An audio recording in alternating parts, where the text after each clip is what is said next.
வேண்டும் இந்த அல்லி ராணி குளிக்க. இந்த ரீதியில் அன்பு செய்தால் என்னவாகுமோ என் பாடு. காற்று வந்து உன் குழல் கலைத்தால் கைது செய்வதென ஏற்பாடு.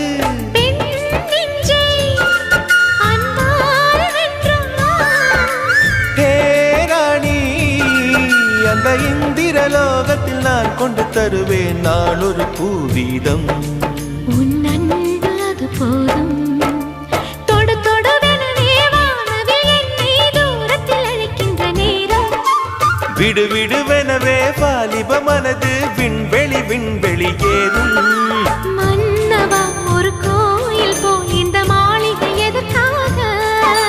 தேவியே என் ஜீவனே இந்த